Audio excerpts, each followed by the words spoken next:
Good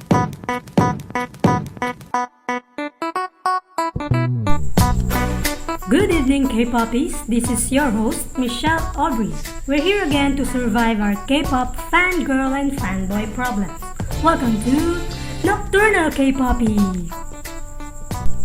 I'm sure a lot of you who are listening are browsing on Twitter with their Stan account or Shopee, maybe, finding something to buy. I know you guys. I've been there, done that.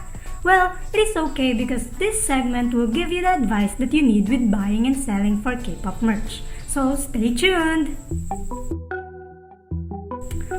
Just a question. Why do we buy this K-pop merch as if it's a need?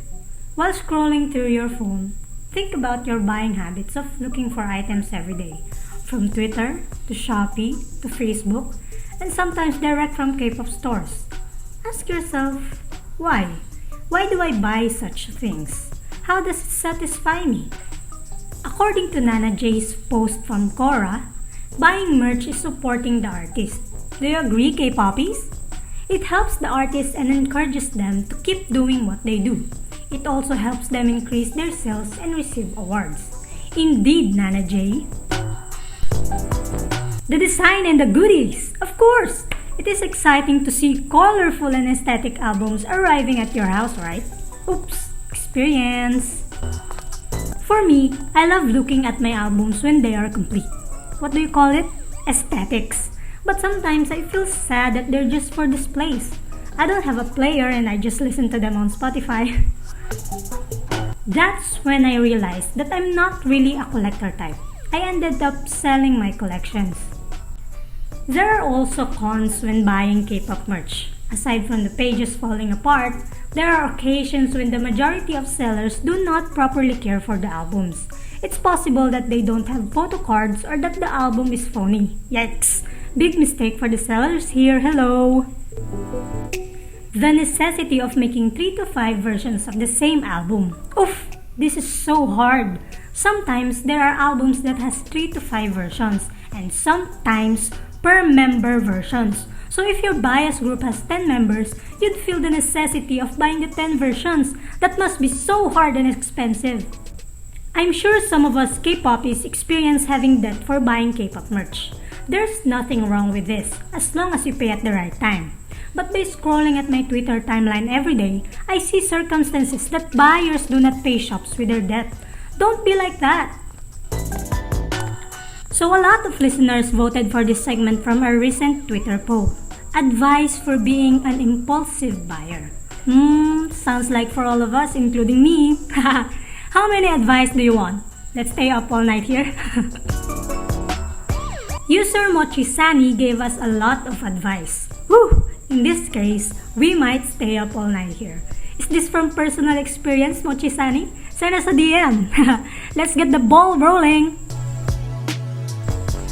First, is it a series? If yes, wait for the last album.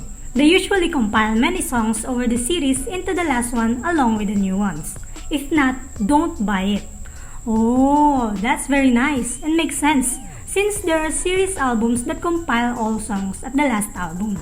If the album is mostly Japanese versions of already released songs, don't buy it. You got it, guys?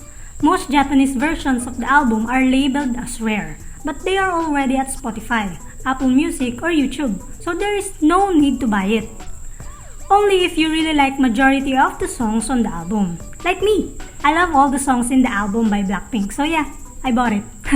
If you don't like the songs, don't buy it. You'll end up selling them again.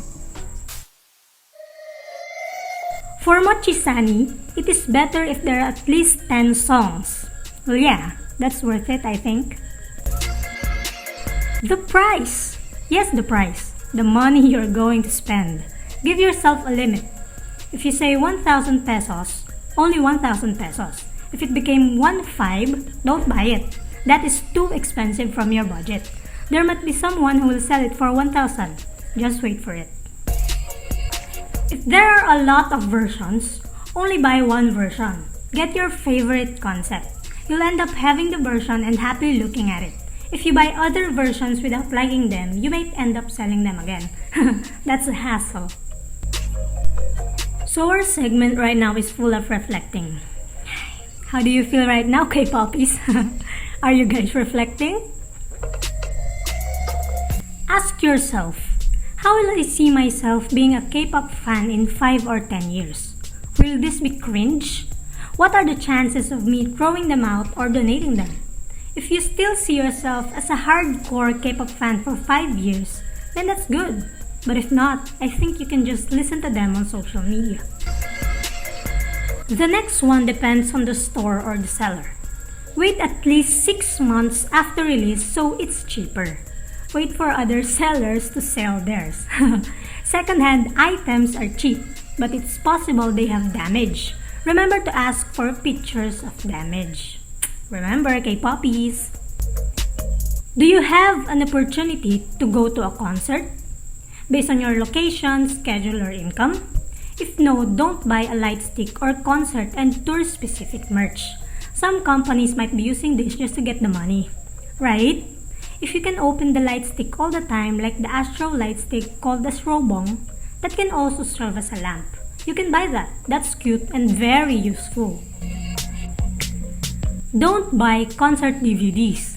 It's only a concert that is videoed. There are a lot of sites that post concert videos, especially fan-made videos in YouTube. The social media is very useful now. There are circumstances that they will post it on YouTube after many years. Just wait for that.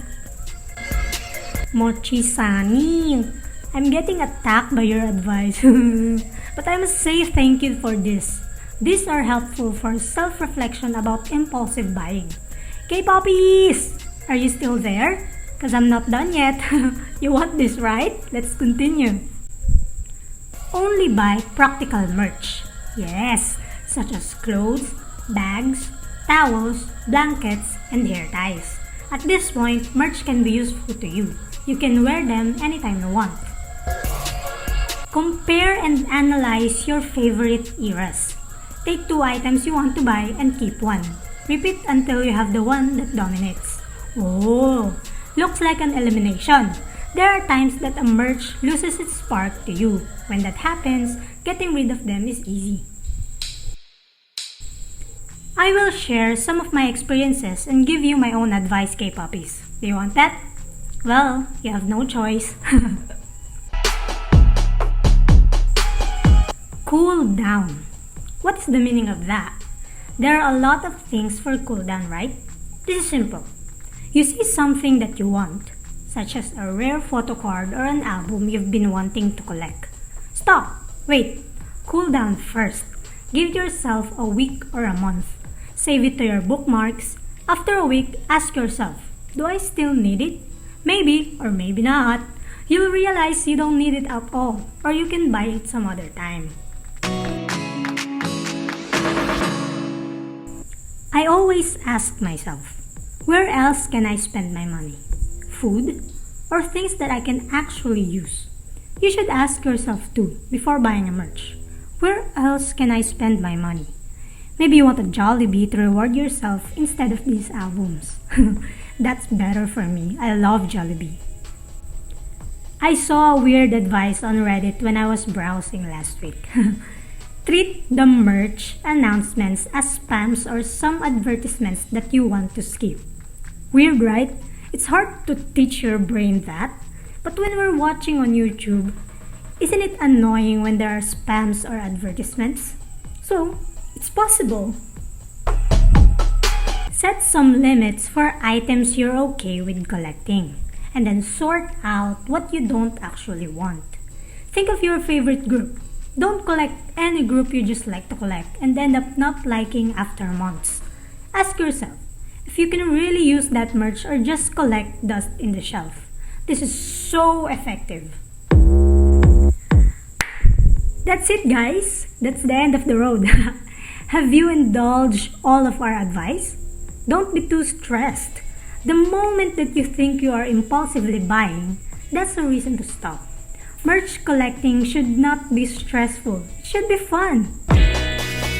Special shout out to Mochi-sani for helping us with our segment for today. And of course, thank you Kpoppies for listening today.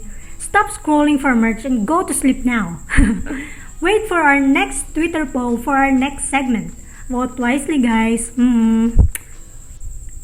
I hope you guys enjoyed. Again, this is your host, Michelle Aubrey. Till next time here in Nocturnal Kpoppie. Good night!